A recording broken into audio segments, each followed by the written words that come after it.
Imagine a small, resource-poor nation transforming into a gleaming, prosperous metropolis within a single generation. This is the story of Singapore's remarkable transformation. Singapore's journey from a struggling city-state to a global economic powerhouse is nothing short of remarkable. In just a few decades, this tiny island nation has achieved what many thought impossible. Rapid industrialization, modernization, and growth that have propelled it to the upper echelons of the world's most developed countries.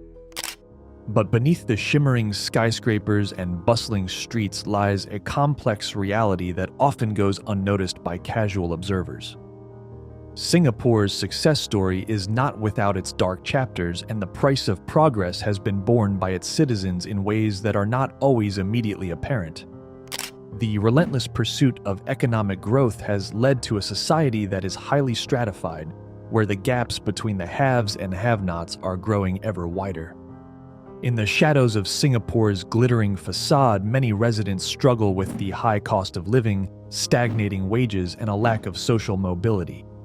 The pressure to succeed in a hyper-competitive environment has taken a toll on mental health, leading to increasing rates of anxiety, depression, and burnout.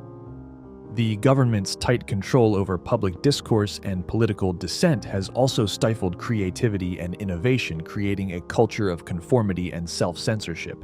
Yet, despite these challenges, Singapore's story is not a simple one of success or failure. It is a complex tapestry woven from the hopes, dreams, and struggles of its people, a testament to the resilience and determination of a nation that has defied the odds time and time again. To truly understand Singapore's economic miracle, we must look beyond the headlines and examine the human stories that lie at its heart. In the early years of its independence, Singapore found itself in a precarious position, not unlike a ship navigating through a tempestuous storm. With limited natural resources, a small domestic market, and surrounded by larger, more established neighbors, Singapore seemed destined for a future of mediocrity and struggle. Yet, in the face of these daunting challenges, Singapore's visionary leaders, particularly Lee Kuan Yew, refused to accept the fate that seemed to await their young nation. Instead, they embarked on a bold and innovative path, implementing a series of unique strategies that would lay the groundwork for Singapore's remarkable economic success. One of the key pillars of Singapore's development was its transformation into a global investment hub. Much like Dubai's meteoric rise from a small fishing village to a glittering metropolis, Singapore actively sought to attract foreign investments by creating a business-friendly environment. The government implemented favorable tax policies, streamlined bureaucratic processes, and invested heavily in infrastructure, making Singapore an attractive destination for multinational corporations seeking a foothold in the region. Another critical aspect of Singapore's success was its unwavering commitment to meritocracy. In a world where one's background and connections often determined their prospects, Singapore chose a different path. The nation's leaders understood that to build a truly prosperous society, they needed to harness the full potential of their human capital, regardless of race, religion, or social status. This emphasis on merit-based success bears a striking resemblance to the ethos that has driven the meteoric rise of Silicon Valley's tech scene. In Singapore, as in the innovation hubs of the world, what mattered most was not where you came from, but what you could achieve. The government invested heavily in education, ensuring that every citizen had access to quality schooling and the opportunity to develop their skills and talents. But Singapore's leaders knew that attracting foreign investment and promoting meritocracy alone would not be enough to sustain the nation's growth in the long run. They recognized the need to build a strong foundation of self-reliance and resilience, one that would enable Singapore to weather the inevitable challenges and crises that lay ahead. To this end, the government implemented a series of policies aimed at promoting savings, encouraging entrepreneurship, and fostering a culture of lifelong learning. The Central Provident Fund, a mandatory savings scheme, helped Singaporeans build a financial safety net for their retirement years, while the government's support for small and medium-sized enterprises created a vibrant ecosystem of homegrown businesses. These foundational strategies, the transformation into a global investment hub, the commitment to meritocracy, and the focus on self-reliance and adaptability formed the bedrock upon which Singapore's economic miracle was built. They enabled the nation to overcome its initial disadvantages and chart a course towards unprecedented prosperity and success. From an early age, Singaporean students are subjected to a relentless cycle of testing and streaming, a process designed to maximize individual potential and ensure that the nation's human capital is developed to its fullest extent. This uncompromising approach to education has undoubtedly yielded impressive results, with Singapore consistently ranking among the top performers in international assessments of academic achievement. However, this success has come at a significant cost, with students facing immense pressure to excel and parents going to great lengths to ensure their children's academic success. The intense focus on academic performance has led to a culture of stress and anxiety among Singapore's youth, with many students struggling to cope with the unrelenting demands placed upon them.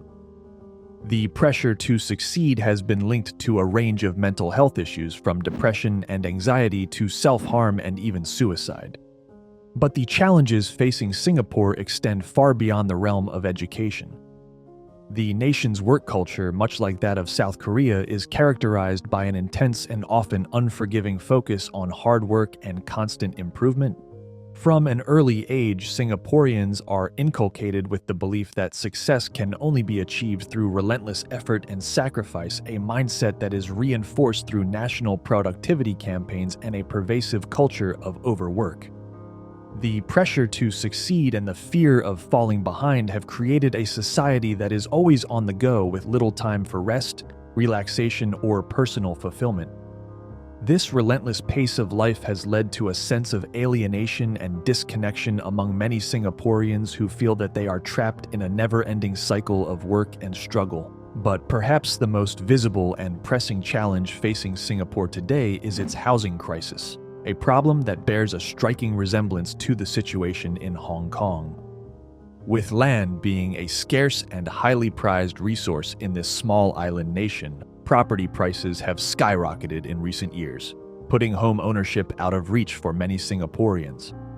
Despite the government's efforts to provide affordable public housing, the demand for homes far outstrips the supply, leading to long wait times and a highly competitive market.